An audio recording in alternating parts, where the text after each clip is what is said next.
बिस्मिल्लाहिर्रहमानिर्रहीम। Dear CSS और PM students, आज हम अपना करंट अफेयर के हवाले से जो है इंटरनेशनल रिलेशंस के हवाले से और इंटरनेशनल सिनेरियो के हवाले से और आने वाले जो सीएस और पीएमएस का पेपर है उसमें अहमियत को मद्देनज़र रखते हुए आज हम एक ऐसे शुरू करने जा रहे हैं जिसके लिए आपको सबसे पहले इब्तदाई जो है वो मुबादियात का इल्म होना बहुत ज़रूरी है, क्योंकि इनकी इसके बगैर आप इंटरनेशनल रिलेशन को अच्छी तरह से नहीं समझ सकते। ख़ासतौर पर जब आप मल्टीपोलैरिटी और यूनिपोलैरिटी और सुपर पावर्स की बात करते हैं और इसके मतलब अगर आपको मज़मून आ जाता है तो उसके मतलब अगर आप मज़मून लिखना चाहते हैं अमेरिका के हवाले से या एक इकोनॉमीज़ के हवाले से या बढ़ती हुई सुपर पावर के हवाले से या ब्रिक्स के हवाले से या कुछ भी इस तरह का जो है आपको आ जाता है मज़मून, तो उसके लिए आपको जो है ना ये टर्मिनोलॉजी ख़ास तौर पर समझनी बहुत ज़रूरी है। तो शुरू करते हैं, से आपका वक्त ज़ाया के बगैर अपने मकसद की तरफ चलते हैं। तो शुरू करते हैं। सबसे पहले जो है ना मल्टीपोलैरिटी क्या होता है। आपको पता है कि एक ऐसा आलमी निज़ाम है जिसमें एक से ज़्यादा जो है ना ताकतवर ममालिक हो। दुनिया में अब सिर्फ एक सुपर पावर नहीं रही, बल्कि चीन, रूस, यूरोपीय यूनियन वगैरह भी बड़ी सुपर पावर और सुपर ताकतें बन चुकी हैं। अगर हम मिसाल दें तो आज चीन, रूस, अमेरिका और भारत सब आलमी फैसलों पर असरअंदाज हो रहे हैं। अब हम बात करते हैं यूनिपोलैरिटी की। अगर हम दुनिया की पूरी की बात करें, वर्ल्ड के सिस्टम की बात करें, तो उसमें दो ताकतों का जो तवाज़न है उसको हम कहेंगे बाइपोलैरिटी। तो सर्द जंग के दौरान अमेरिका और जो सोवियत यूनियन, जिसको अब रशिया कहा जाता है, रूस कहा जाता है, दोनों ताकतवर थे। अमेरिका और रूस की क़यादत में नेटो और वार्सा पैक्ट हुए। ठीक है, तो इसकी ये आप मिसाल दे सकते हैं कि ये दो क्या थे, बाइपोलैरिटी इनको कहा जाता था कि दुनिया में दो कुतबी निज़ाम था, जिसमें एक अमेरिका के साथ ममालिक थे और एक रूस के साथ ममालिक थे। अब हम बात करते हैं हेजमनी की। डियर स्टूडेंट्स, आपको ये बताता चलूँ और आम कायरीन के लिए भी ये बहुत अहम है कि अगर आप अखबार पढ़ते हैं या आप इंटरनेशनल रिलेशन से दिलचस्पी रखते हैं तो आपको इन चीज़ों का इल्म होना बहुत ज़रूरी है। इनकी तारीफ़ों का, इनकी डेफिनेशन का, इनकी वजाहत का इल्म होना बहुत ज़रूरी है। साथ आपको मिसाल मैं इसलिए दे रहा हूँ ताकि आपको समझने में आसानी हो। तो अब हम बात करते हैं हेजमनी की। किसी एक ताकत की दूसरे ममालिक पर सियासी लिहाज से, इक़्तिसादी लिहाज से या सकाफ़ती लिहाज से बर्तरी को हम कहेंगे हेजमनी।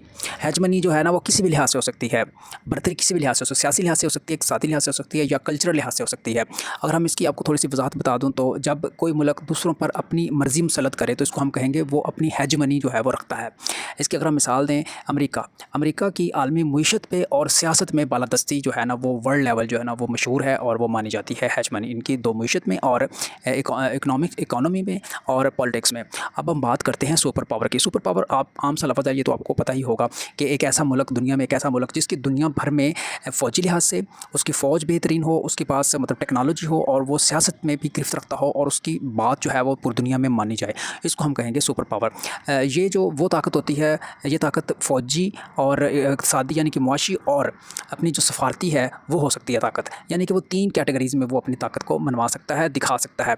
अगर हम बात करें अमेरिका की, अमेरिका एक सुपर पावर रहा है, अब नहीं है। अब ऐसा वो यूनिपोलैरिटी उसकी ख़त्म होती जा रही है और अब चीन भी इस सफ़ में आ रहा है। ठीक है, अब हम बात करते हैं जियोपॉलिटिक्स की।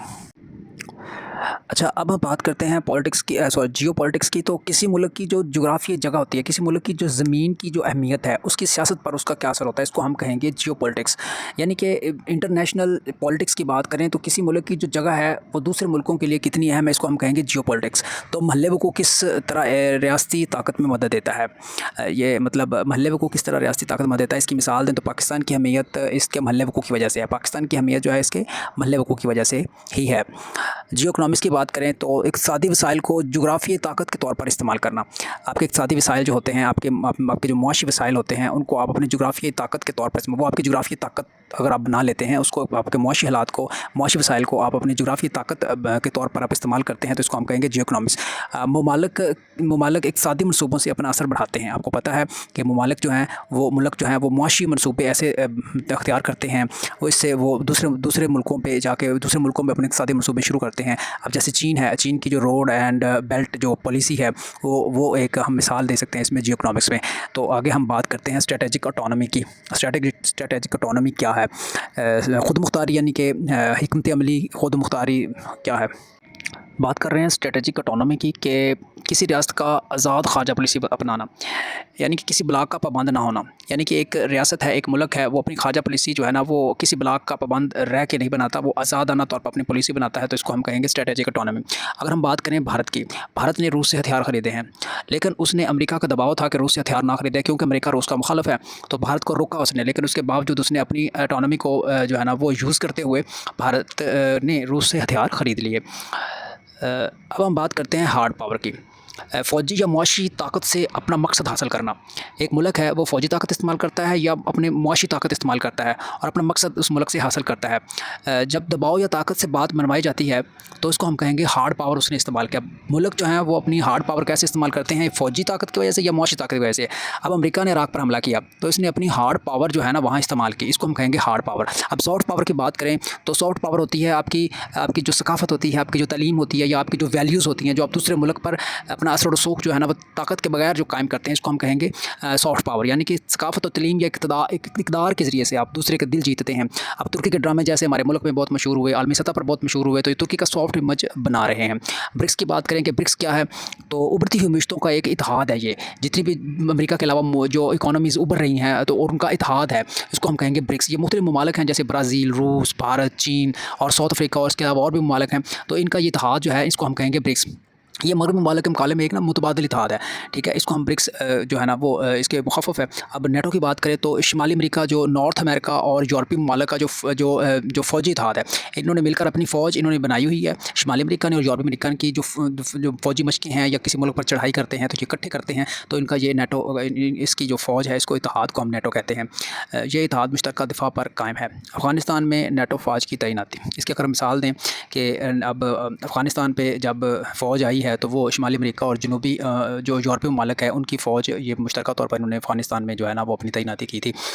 अब हम बात करते हैं ग्लोबल साउथ क्या है। तरक्की पज़ीर ममालिक या कम आमदनी वाले ममालिक का जो ब्लॉक है, जैसे एशिया, अफ्रीका और जो लैटिन अमेरिका के जो ममालिक हैं, ये कम तरक्की याफ्ता ममालिक हैं और इन्होंने मिलकर एक इत्तेहाद बना लिया है। इस इत्तेहाद को हम ग्लोबल साउथ कहते हैं। मिसाल अगर दें तो पाकिस्तान, इथियोपिया, नाइजीरिया, ये भी ममालिक, ये वो ममालिक हैं जो यानी कि कुछ एशिया के हैं, अफ्रीका के हैं, लतीनी अमेरिका के हैं, लैटिन अमेरिका के हैं। तो ये पेरू जो है लैटिन अमेरिका में आता है, नाइजीरिया अफ्रीका का मुल्क है, इथियोपिया, ठीक है, ये अफ्रीका के मुल्क है। तो इसको हम कहेंगे ग्लोबल साउथ। अगर हम बात करें यूनाइटेड नेशन की, तो दुनिया में अमन कायम रखने के लिए जो अदारा 1945 में कायम हुआ था उसको हम यूनाइटेड नेशन कहते हैं। कश्मीर और फ़लस्तीन के मसाइल में जो अक़वाम मुत्तहिदा का किरदार है, ये भी आपको पता है। ये अक़वाम मुत्तहिदा के किरदार की वजह से ही कुछ अर्सा के लिए जंग रुक जाती है, फिर लग जाती है, ठीक है।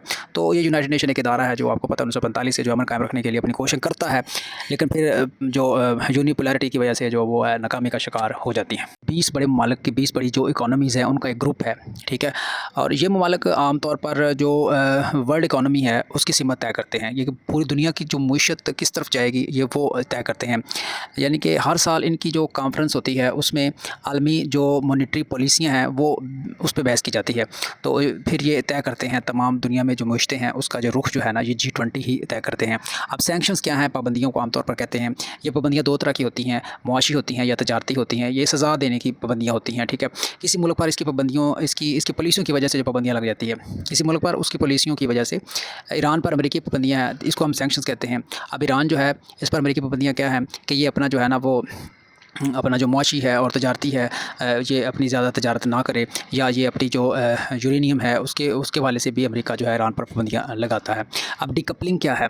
डीकपलिंग ये है कि इक़्तिसादी या तकनीकी रवाबत का ख़ात्मा, इक़्तिसादी राब्ते या तकनीकी या टेक्निकल जो आपके रिलेशंस है उसका ख़ात्मा हो जाए। तो ये ममालिक जो है आमतौर पर आपको पता है ममालिक अपनी मईशत को अलग करते हैं, ठीक है। इस तरह का राब्ता जो है ना चीन और अमेरिका के दरमियान तजारती अलहदगी की बात अगर कर लें, चीन और अमेरिका के दरमियान तजारती अलहदगी हो गई है, आपस में तजारत जो है ना ये अलग अलग तजारत करते हैं। चीन और अमेरिका के दरमियान जो तजारती अलहदगी है ये आपको पता है डीकपलिंग है, तजारती या तकनीकी रवाबत का ख़ात्मा हो जाता है। तो इसके बाद हम बात करते हैं बेल्ट एंड रोड इनिशिएटिव की। चीन का जो आलमी तरक्याती मनसूबा है इसको रोड एंड बेल्ट इनिशिएटिव कहते हैं। ये मनसूबा तजारत, सड़कों और बंदरगाहों पर मबनी है। इसकी अगर मिसाल दें पाकिस्तान में CPEC का मनसूबा भी ये चाइना का शुरू किया हुआ है। चाइना क्या करता है कि पूरी दुनिया में रोड्स और ये पट्टियाँ बनाता है, तो ये आलमी या तरक्याती मनसूबे का ये शुरू किया हुआ है इसने। अब हम बात करते हैं पेट्रो डॉलर सिस्टम की, यानी कि पेट्रो डॉलर का मतलब है कि पूरी दुनिया में जितना भी तेल बिकता है वो डॉलर में बिकता है। तेल की आलमी तजारत अमेरिकी डॉलर में है, इसमें अमेरिका की मईशत मुस्तकम रहती है। इस तरह क्या होता है कि अमेरिका की मईशत मुस्तकम रहती है। सऊदी अरब तेल सिर्फ डॉलर में बेचता है। अब सऊदी अरब अगर तेल बेचता है तो वो दिरहम या रियाल में नहीं बेचता, वो डॉलर में बेचता है। अब करेंसी स्वैप एग्रीमेंट क्या है?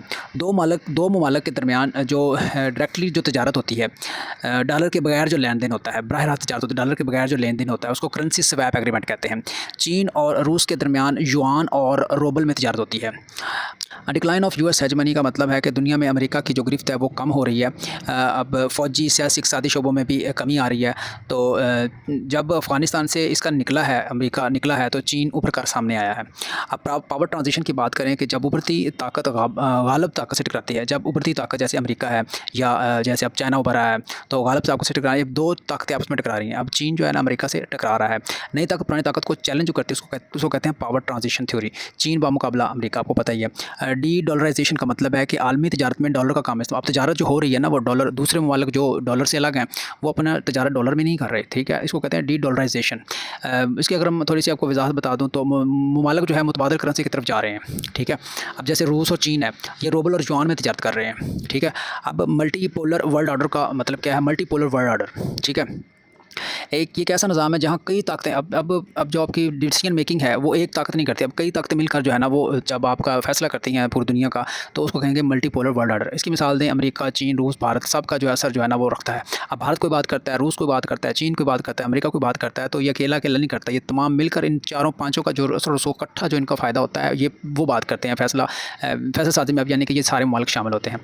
अब ग्लोबल गवर्नेंस की बात करें, दुनिया में अमन और इंसाफ के लिए जो बैनुल-अक़वामी इदारे हैं, ठीक है, उनको हम कहेंगे ग्लोबल गवर्नेंस। अक़वाम मुत्तहिदा, वर्ल्ड बैंक, IMF, यानी कि पूरी दुनिया का जो निज़ाम संभालना है, ठीक है, पूरी दुनिया का निज़ाम संभालने वाले जो इदारे हैं, वो अपना इन इदारों के ज़रिए जो निज़ाम पूरी दुनिया का संभाला जाता है, इंटरनेशनल ऑर्गेनाइजेशन, इंटरनेशनल इंस्टीट्यूशन के ज़रिए जो पूरी दुनिया का निज़ाम संभाला जाता है, उसको कहेंगे ग्लोबल गवर्नेंस। अब थ्यूसिडाइडीज़ ट्रैप क्या है? थ्यूसिडाइडीज़ ट्रैप क्या है? उभरती ताकत और गालिब ताकत के दरमियान जो टकराव है, अब चीन और अमेरिका के दरमियान जो टकराव है, इसको हम कहेंगे थ्यूसिडाइडीज़ ट्रैप।